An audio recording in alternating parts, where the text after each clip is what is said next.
Hi everyone! Welcome to the PFP Research and Communication Virtual Media Showcase 2022. Please be patient while we wait for more guests to arrive.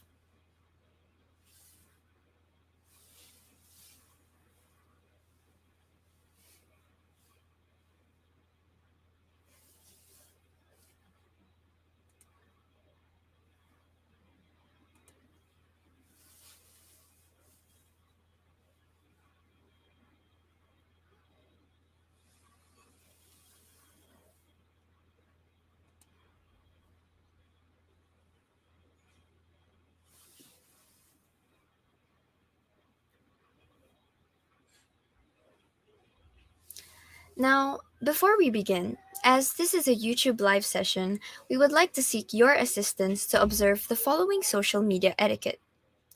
We would like you to keep your comments and questions positive and encouraging to the student presenters and all our guests present today. So, if you want to comment, it's really simple. Simply just type your school or which organization you're from, followed by your question or comment. We just need this small part to play and keep this online community more positive and encouraging.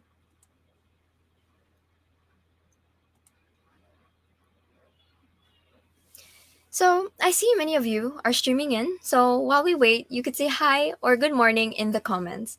I want to say hi to you.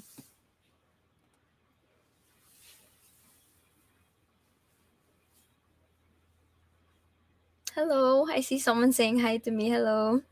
Thank you. Good morning. Good morning.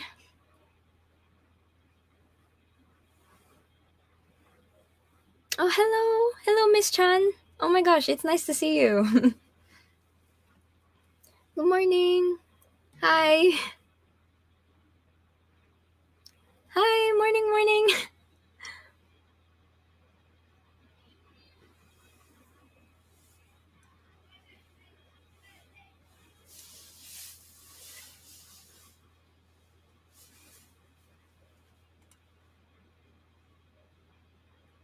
Okay. So, hi everyone. Thank you so much for saying hi to me. I really appreciate it. It's a lovely Thursday morning, so I hope you are having the best morning wherever you're watching from, whether it's your living room, your couch, or maybe even your bedroom. All right. While we're waiting for more people to stream in, our theme today is celebrating hawker culture and hawker version 2.0. Meanwhile, please enjoy one of the Powtoon videos produced by our own PFP students.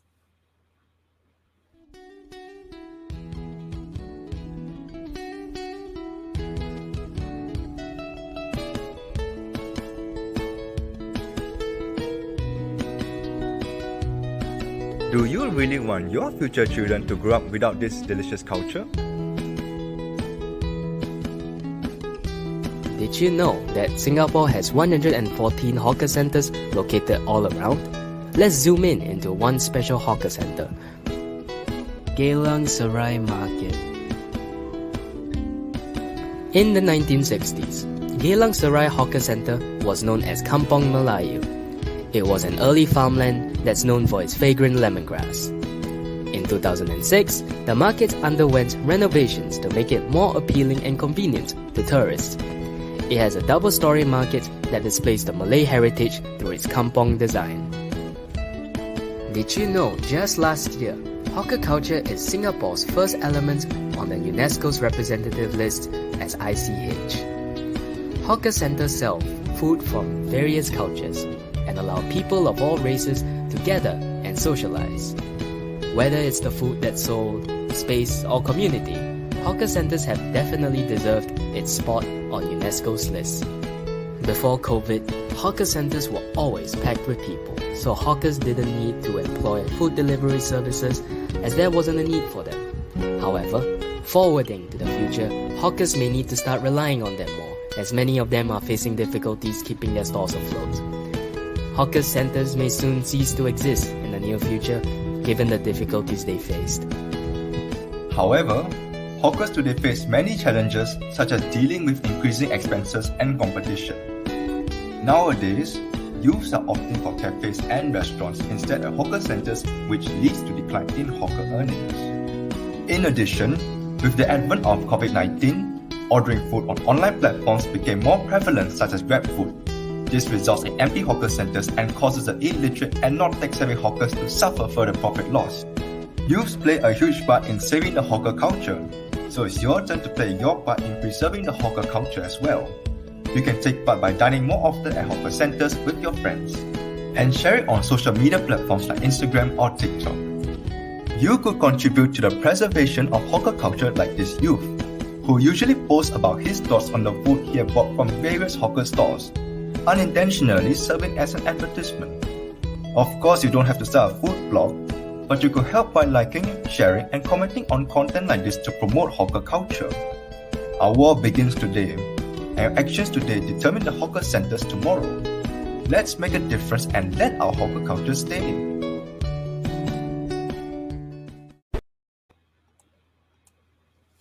Alright. I hope you enjoyed that video. Indeed, let's do our part to preserve the hawker heritage. I found this video to be really informative and entertaining. There will be 2 other Powtoon videos that will be shared later on after the introduction, so I hope all of you will look forward to that. Good morning, everyone. Our guest of honor, Mr. Albert Yo, Senior Director, Temasek Polytechnic, Mr. Terence Leong, Head, Center for Foundation Studies.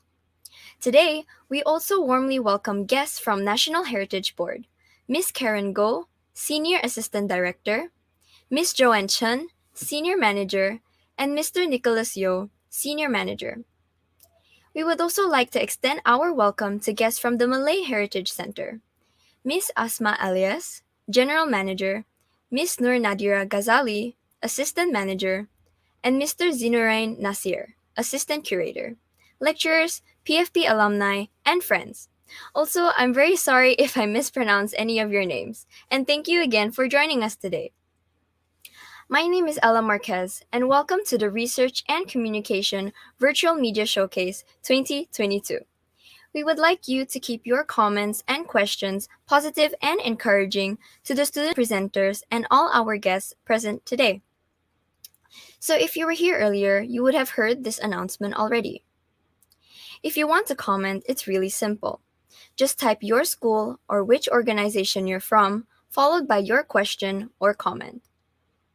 For the people who joined earlier, you would have seen that everybody has been saying hi or good morning in the comments. So could we keep that going, guys? I also hope that all of you have gotten something to eat this morning too. Thank you so much for waking up so early to join this session today. And without further ado, let's begin the program now. As part of the Center for Foundation Studies' objective to make learning authentic, our PFP modules weave in issues that are relevant and current into the lessons. This year, PFP students worked with the theme Hawker Culture and the challenge of encouraging youths to support and appreciate hawkers, especially our younger hawkers, so that we can ensure that our hawker culture remain relevant for future generations.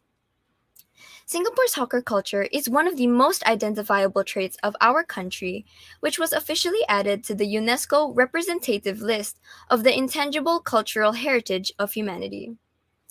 Our hawker culture is very much a part of our identity as Singaporeans. Our hawker centers are places where everyone who live in Singapore converge to meet over one of our favorite pastimes, eating. Our love for affordable and delicious food is something that every Singaporean can identify with. As youths, we must learn to appreciate that the efforts and passion that Singapore's hawkers put into their food to ensure that reasonably priced and tasty foods are always within our reach. Our hawker culture ensures that we are never far from a plate of chicken rice or a bowl of fishball soup. We started this morning's session with a viewing of one Powtoon video, giving us insights into Geylang Serai Market and Food Center. We will now be showing 2 other Powtoon videos made by PFP students about Adam Road Food Center and East Coast Lagoon Food Village.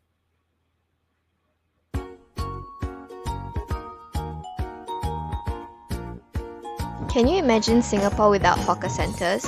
Can you imagine living the rest of your life without ever being able to enjoy a nice hot steamy plate of chicken rice? Or that perfect balance of sweet and spicy sambal in your nasi lemak ever again? Although this is completely hypothetical, the sad truth is that this could become our reality, as hawker stalls are slowly losing its significance to today's youth. Yes, youths are reluctant to become hawkers because of what the job entails. Being a hawker requires you to work long hours in the scorching heat of Singapore's unforgiving weather. Furthermore, majority of the income earned goes to paying store rent. Exactly! Do you know the initial setup cost of a hawker stall in a popular area is between $1,500 to $2,000 a month, while in a less competitive area, it is around $500 to $1,200 a month. In addition, many elderly hawkers were badly affected by the dining-in restrictions due to the COVID-19 outbreak. They struggled to adapt as they weren't tech-savvy enough to list their food on delivering apps. Wow, I can't imagine living without my favorite local dishes. I know, right? I wonder what youths like us can do to help safeguard hawker culture in Singapore. Hey wait, isn't that Brian, Aiden and Silver from Food Queen? Yeah, you're right. Let's ask them. Hey guys, what do you think youths like us can do to help safeguard hawker culture in Singapore?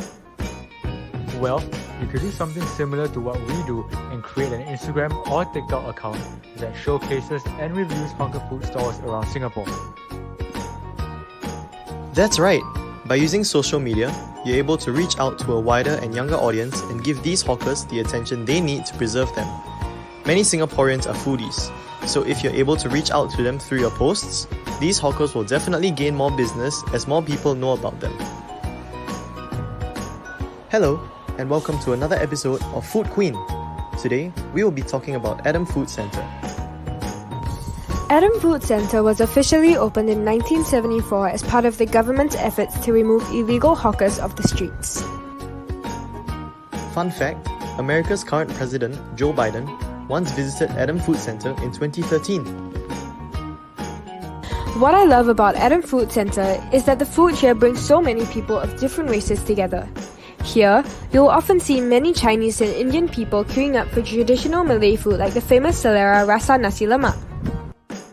Furthermore, customers refer to store owners as uncles and aunties regardless of their race when ordering. This truly demonstrates the cohesion the different races in Singapore have. Let's all start working together to help preserve Singapore's hawker culture. Remember, each serving is a step closer to preserving. Is our hawker culture dying?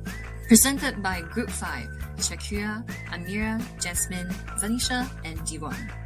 And here is our content list. 1. History of hawker culture. 2. History of East Coast Lagoon Food Village. 3. Will the hawker culture be part of Singapore's future? 4. Why should Singaporeans help preserve hawker culture? And 5. How can we help preserve the hawker culture? Let's get started, shall we?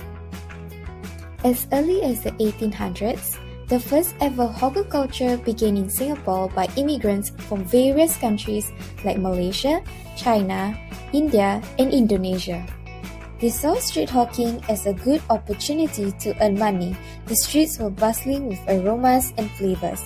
Nearly 3 cents, anyone could enjoy a delectable meal of 3 dishes.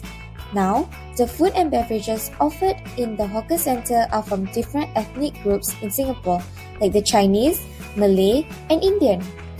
The history of East Coast Lagoon Food Village. It was constructed in 1977 and it includes over 61 stalls. It was designed to blend in with the beach, which is what makes it unique. Despite being the only seaside hawker centre, it experienced poor sales. It only became well known in the 1990s. The hawker centre has gone through multiple renovations in 1988, 1992, 2002, 2013 and 2020. The food served is loved by many Singaporeans. Do you guys know that all these restaurants and fast food chains, more youngsters like us are unwilling to have a career in the hawker industry? Hawkers are at the risk of dying without finding a successor to continue their legacy and specialities. This will cause our hawker culture to disappear and be left as a record in our history sooner than expected. Many youths think being a hawker is a low-tier profession due to the hard work and sleepless nights to sacrifice only to earn about 2,500 monthly. It is understandable why it is not appealing to the current generation. People from all walks of life gather at hawker centers to dine and bond. Over the years, this unique combination of food, space, and community has evolved into microcosm of Singapore's multicultural society.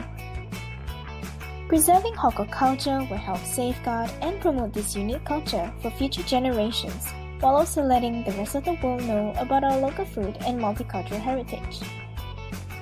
We can help preserve hawker culture by eating at hawker centre like East Coast Lagoon Food Village. East Coast Lagoon has different kind of foods that can make anyone say, "Wow, show!" You also can enjoy the beautiful sunset along the beach with your friends and family. Share your experience. Want to help preserve hawker culture in Singapore? Dying to share your favorite hawker food? Share them with hashtag #SaveHawkerCulture on your social media platforms. Thank you for all your attention and don't forget to help play your part in helping preserve hawker culture. Wow, those videos were very informative and interesting to watch. In these Powtoon videos, our students explored possible ways for youths to support these hawkers. Consequently, our students also started researching younger hawkers who have joined the trade. Tiffany Wee from 1B4 visited Golden Mile Food Center and found a number of young hawkers there who were working hard to preserve Singapore's hawker culture. May I invite Tiffany to share her story? Good morning everyone, my name is Tiffany Wee and today I'll be presenting my photo essay titled Golden Food a Mile Away. So as you can tell, all the hawkers that I've picked are from Golden Mile because of its location, and it's one of my favorite hawker centers because they have a variety of food and cuisines. In addition, there's quite a few young hawkers there as well. So the hawker version 2.0 that I've picked is Yofu Hokkien Mee. The owner is 21-year-old Andre Ong, who has opened Yofu for around 2 to 3 years now. When he was 14, he started helping his father fry Hokkien Mee at his father's stall at Changi Village. And at the age of 16, he had an idea to sell Hokkien Mee to continue his father's legacy. And according to some online sources, Yofu is one of the many best Hokkien Mee in Singapore compared to the hundreds out there. So as you can see, I've pointed out their key ingredients that separates them from the others out there. Now let me show you why. So compared to Yofu, Hainan Hokkien Mee has been around for 3 more decades and can also be found at Golden Mile. Even though both are relatively similar in terms of taste and looks, I wanted to show the success that Yofu managed to achieve even though they've not been around for long compared to Hainan. Another young hawker who's also at Golden Mile is One Prawn Noodle. The owner, Gwyneth Ang, she's 27 years old and she graduated from Temasek Poly and then went to the Culinary Institute of America. Then after that, she went to work at Michelin-starred restaurants like Burnt Ends and Folino. She opened a stall in May 2019 to show her take on the Penang-style prawn noodles. So moving on to my key research findings. So I interviewed my grandfather, Robert Lim, who is 80 years old, to ask him what he thinks about hawker centers. So he obviously loves hawker centers because of the variety of food, like the ones you see on screen, which are all from Golden Mile, like the misoto and the nasi briyani. He also loves bonding with his friends and family and also making new friends.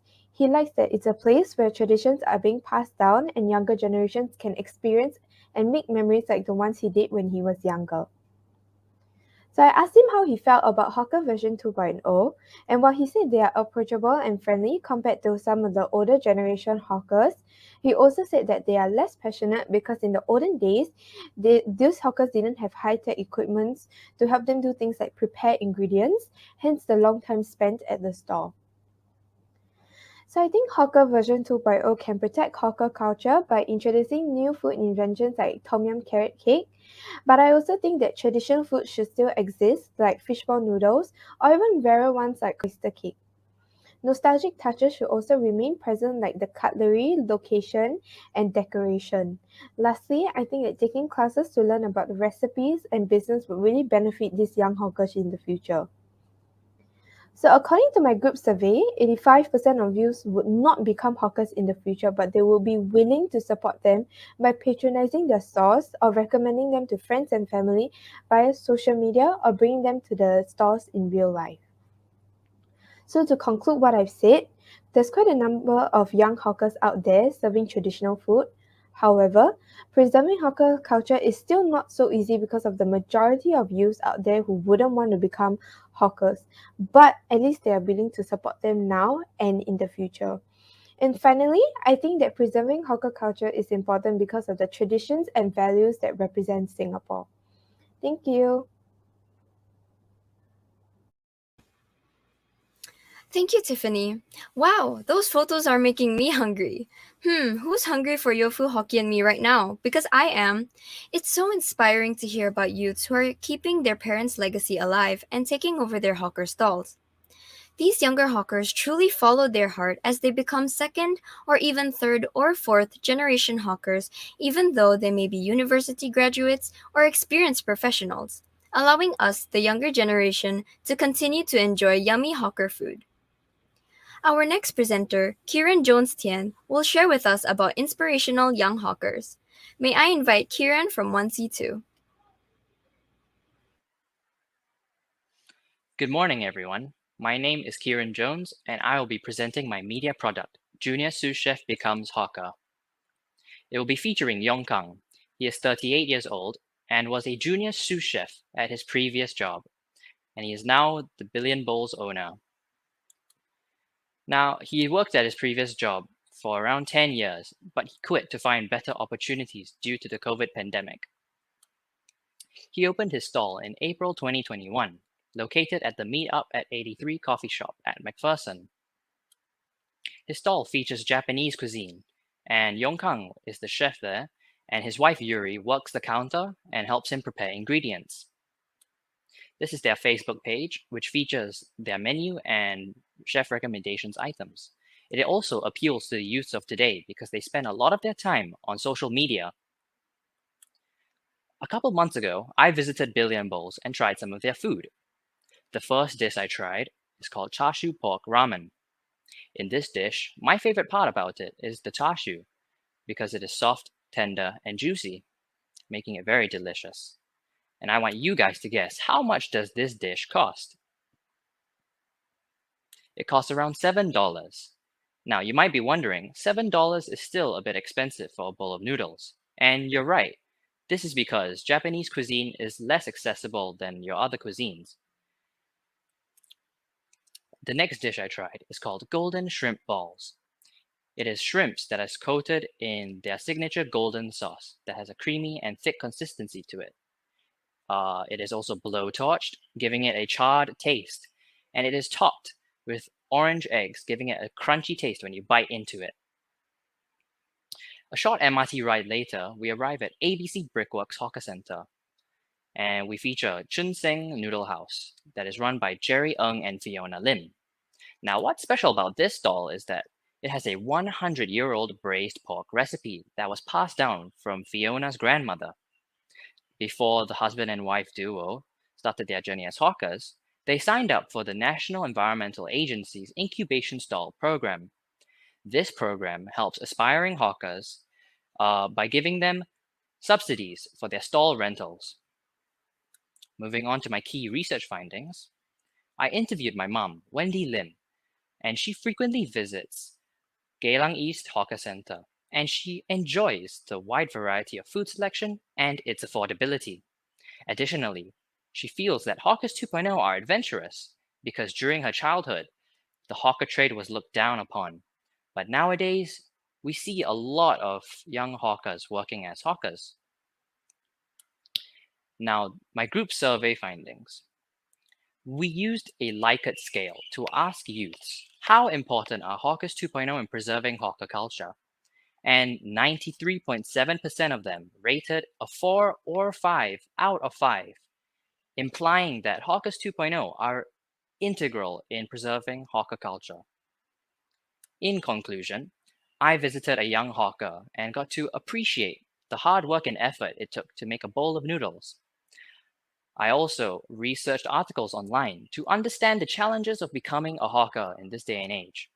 And lastly, I conducted a group survey and interviewed my mom to understand and get to know their opinions and views of Hawkers 2.0. Thank you.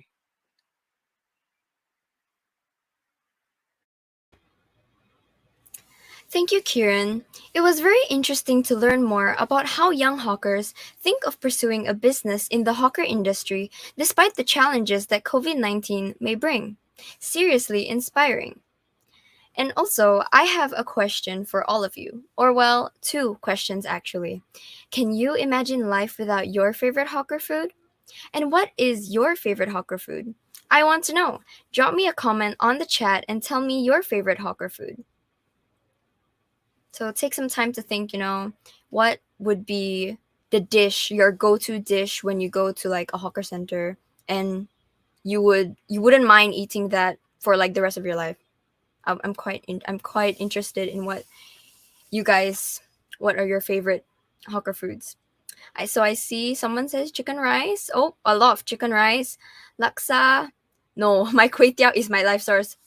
I agree. Same. Because definitely for me, I can't live without kway teow. Char kway teow. My mom buys char kway teow every alternate Sunday, and I always look forward to it. Okay, so I see many comments coming in. I see satay. So many Hokkien mee, laksa, Western foods, mee siam. Oh, I haven't had mee siam in a while. Actually, wait. I think I've had mee siam. Yeah, mee siam is really good. Hawker food is the best we have. Always love a good bowl of laksa. Yep. Roti prata. Roti prata. Prata satay. No, morning without nasi lemak. Yeah, nasi lemak is also pretty good. OMG, kway teow bestie. Yes, so true. Prata and lormi. I love biryani. Biryani, yes. Okay, biryani is nice. Ban mian. That's a good one as well. Mee siam, popia, roasted chicken, East Coast. Yes, yes, indeed. Those are I love all of the hawker foods that you guys just mentioned. They're all very yummy and delicious. And I think we all can definitely agree that we should support our young hawkers who are doing their best to continue our hawker heritage and preserve hawker culture. Thanks again everyone for your comments and enthusiasm. We shall now continue with our last presenter, Nashira from 1G1, who was enlightened by her grandfather's sharing of how the Singapore's hawker culture has evolved, with younger hawkers now offering food that appeal to youths. May I invite Nashira to share more? Hello everyone, I am Nashira, and today I'll be presenting my media product, Bugs to Ashes. The main hawker that I picked was Mr. Lee Shafiq, the owner of Ashes Burnett, a local burger stall located at hawker centers. He started the hawker industry at 24 and is now 29 years old. Mr. Lee was also the previous co-founder of Bugs, which is also a local burger stall located at hawker centers. Therefore, the title Bugs to Ashes. However, Mr. Lee wanted to venture out on his own, hence he opened up a stall with his friend Mr. Farhan, a graduate in chemistry at Nanyang Technological University. They aim to develop new skills and sell gourmet burgers at an affordable price, and they now have 3 stalls at 3 different hawker centers, Golden Mile, Raffles Place, and Alexandra Village. Firstly, I placed a picture of how hawker culture was in the past so that people will see how hawker culture has evolved throughout the years with the help of new hawkers in every generation. Next, I have included a picture of Mr. Lee with his staff so that people will know what goes on behind the scenes. And lastly, I chose to show you this picture of Ashes Burnett's signature burger because don't you think it looks yummy? I picked Mama's Boy's mac and cheese for my hawker trail. Fahmi and Samuel in their early 20s started a home-based kitchen in early 2018 by delivering mac and cheese and other pastries to doorsteps of hungry customers. They are located at Amoy Food Center and serve different types of fresh mac and cheese. They also incorporated both modern and traditional styles as they have the original mac and cheese and modernized Samyang mac and cheese. One of the key research findings is that during an interview with my grandfather, Mr. Abu Bakar, 70 years old, he stated that hawker culture has changed throughout the years as during the olden days, the stalls were placed on roadsides and pushcarts. He also stated that nowadays consumers mainly focus on aesthetics rather than the taste of the food. During my group survey, we found out that 45.2% of the 31 youth think that boosting their digital presence of the hawker V2.0 can help preserve hawker culture as people nowadays use technologies such as social media. In conclusion, there are many hawker V2.0s at different hawker centers and it is expanding. Youth are usually their target audiences as youth like modern taste or the aesthetics of the food. Hawker centers and hawker culture has changed tremendously throughout the years because of the consistent growth of Hawker V2.0. And lastly, Hawker's V2.0 has also helped with the evolution and preservation of hawker culture. That is all for my presentation. Thank you. Thank you, Nashira. Hearing about Nashira's grandfather's memories of how hawker centers have evolved over the past few decades has made me reflect on my own assignment, where I spoke to a young hawker selling ramen in Tanjong Paga. Most young hawkers my friends and I spoke to are really passionate about making good food, and they are really friendly too. Now, I would like to pose a question to you through this Mentimeter website. May I invite everyone to take out your phones? Tutors and guests, please do join us for this quick poll. Please scan this QR code that you see on the screen. I'm pretty sure we are all quite familiar with scanning QR codes now, considering safe entry. So if all of you could participate in this poll, it would be very much appreciated. So, and the question is to share one word to describe how you feel about young hawkers who use social media to promote their food and their stalls.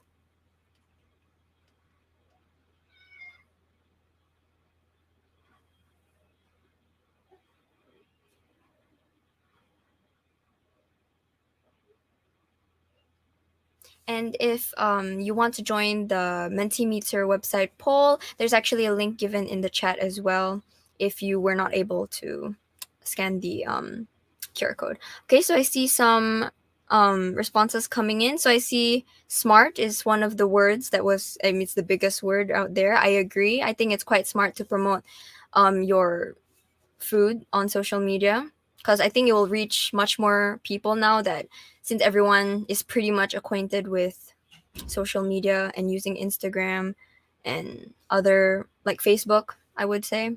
Innovative as well. Yeah, I think it's quite innovative to use social media to promote their food as well. So I see other smaller words like shiok, trendy. I agree. All of these words that you guys just gave are really, really do fit our younger hawkers.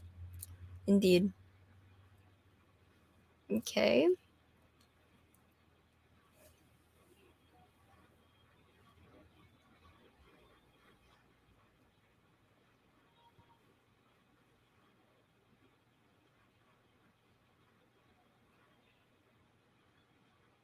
Oh, wow. Okay, so I see that the results have changed. It seems that innovative, smart, I mean, smart is still up there, but innovative has become the more common word, I would say. I agree. Our younger hawkers definitely are more innovative. And yep, I also see creative as well. That is one of the big words there as well. Yeah. And some of the young hawkers that actually promote their food on social media do appeal to more youths because I would say that the way they design their posts as well are definitely more appealing to the younger generation. So I think that's definitely why I would also agree that the young hawkers are quite innovative and creative in using social media to promote their food. Yeah. Yeah, I love the responses. Very nice, very nice.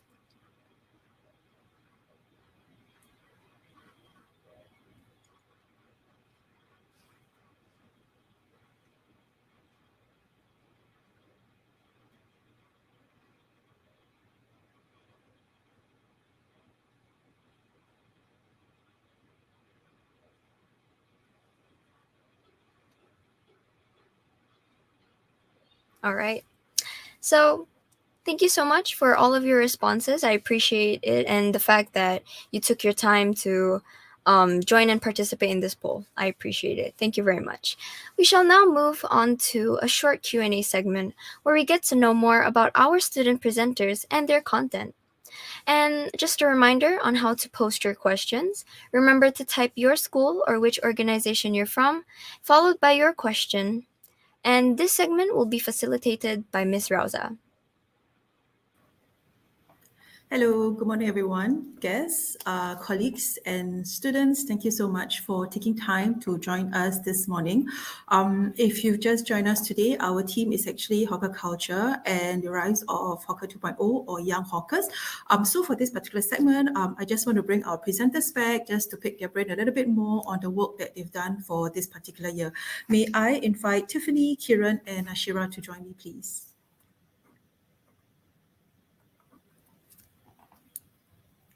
Can I also invite guest students, if you have any questions for our presenters, please put it in our chat and keep these words of encouragement going. I think we have a very positive environment this morning. Hello, everybody. Thank you for joining me. First up, congratulations to you and the entire student body for working so hard on this particular topic this year.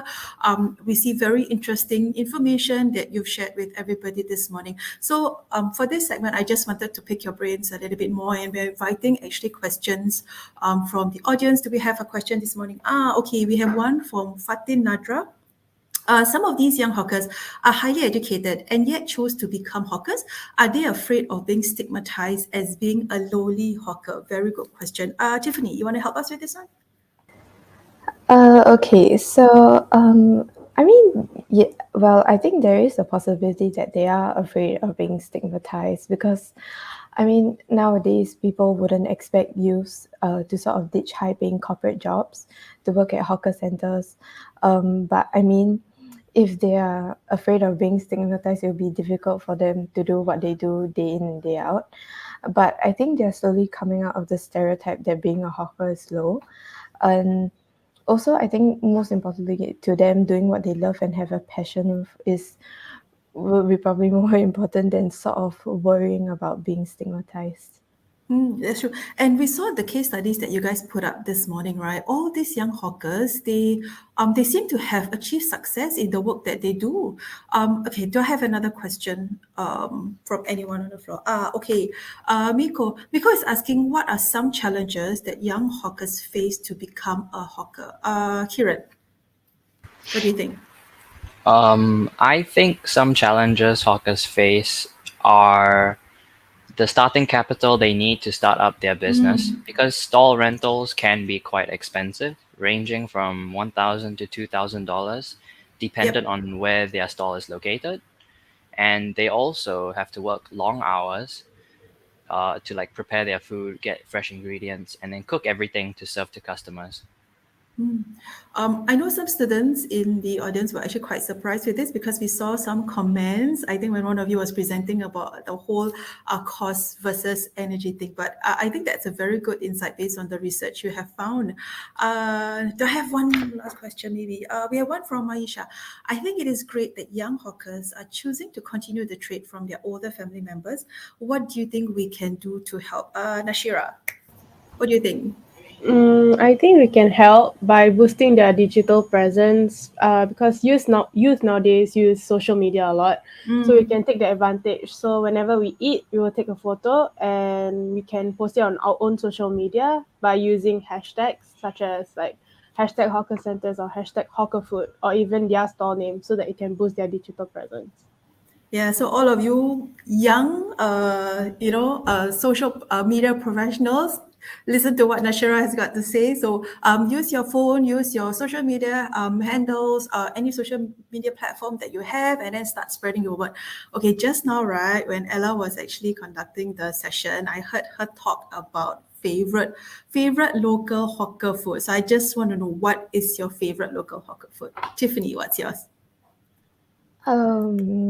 Would have to be fishball noodles. It's very good for a rainy day like today. Kiran? Chicken rice. Chicken rice for the win. And Nashira? Mine would be mee soto. Very nice, very nice. Question, your mee soto got bergedil or not? Of course, got. That's the way, right? Okay. At this point also, may I invite our guest for this morning, Mr. Albert Yeo, to join us for this session. Mr. Yeo, good morning. Thank you for joining us today. Hi, can you hear me? Yes, yes. Okay, Mr. very Yeo, good. do you have a favorite local hawker food? No, there are just too many. I enjoy myself very much with hawker food. Well, firstly, I just want to say thank you for the to all the students for taking time to be here today, and also all the background work that you have done.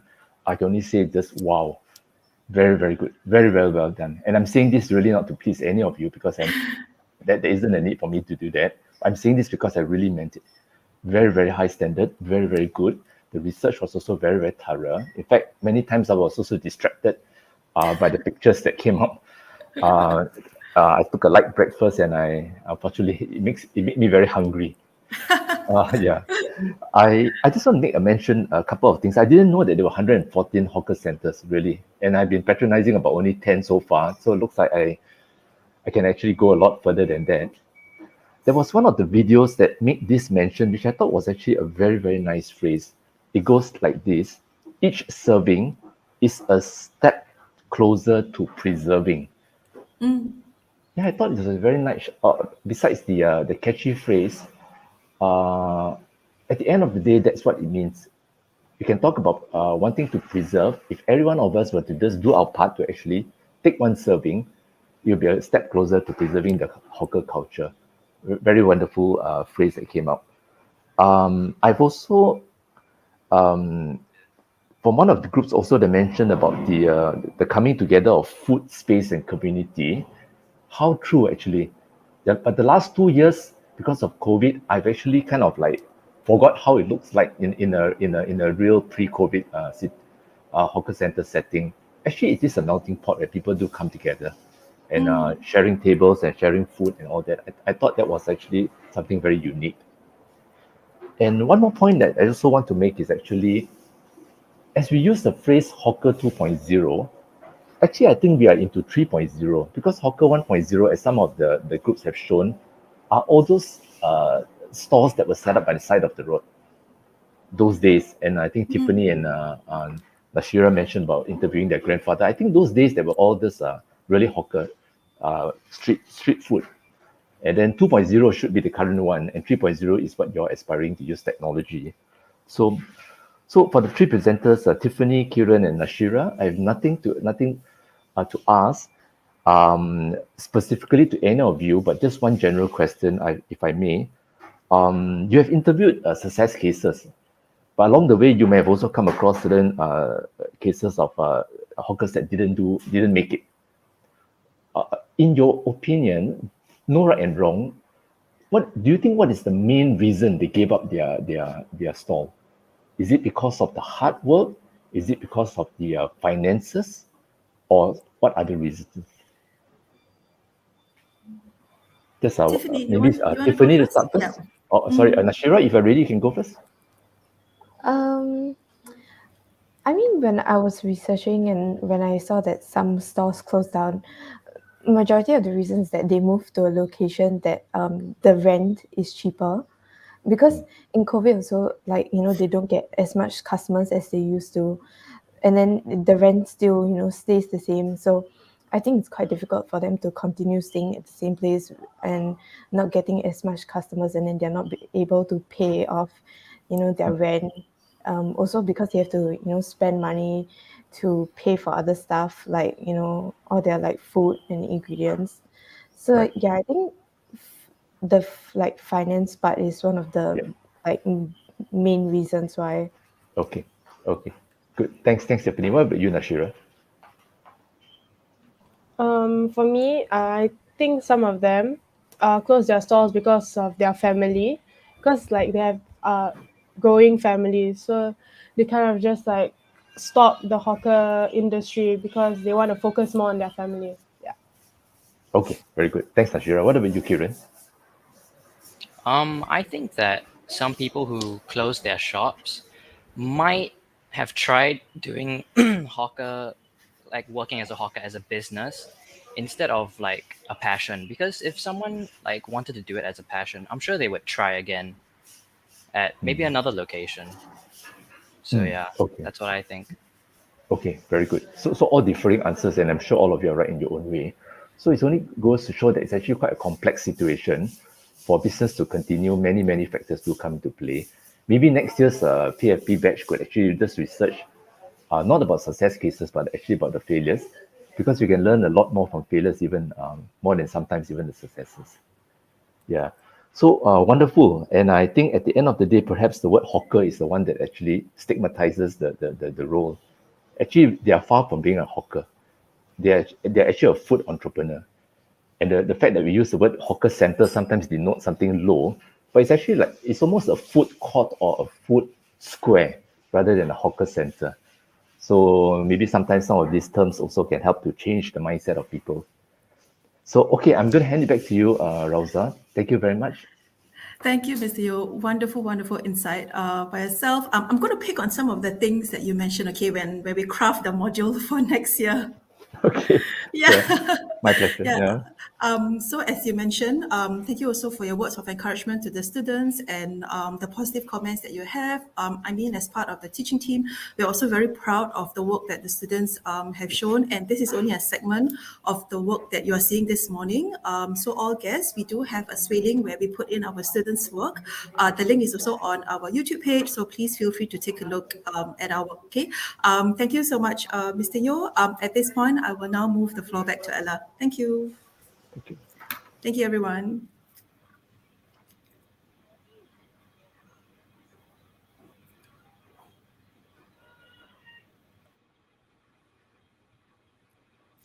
All right.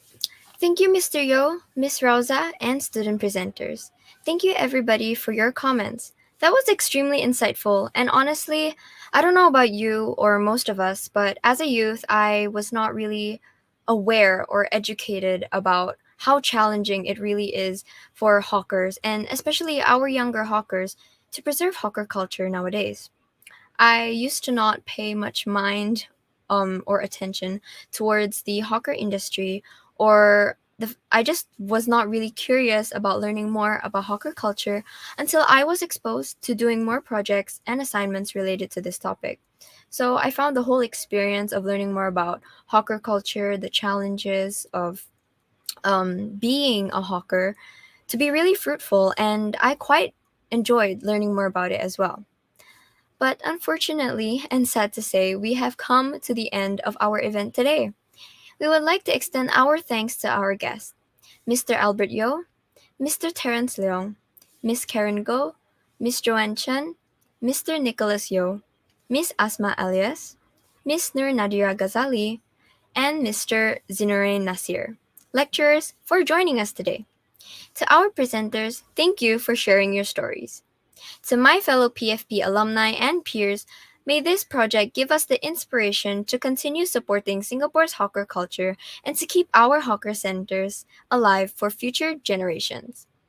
Apart from the presentations today, like what Ms. Rosa has said, we have also compiled other works made by the cohort. Please refer to the Sway link we shared here to access the content. And with that, my name is Ella Marquez, and I wish you a good afternoon ahead.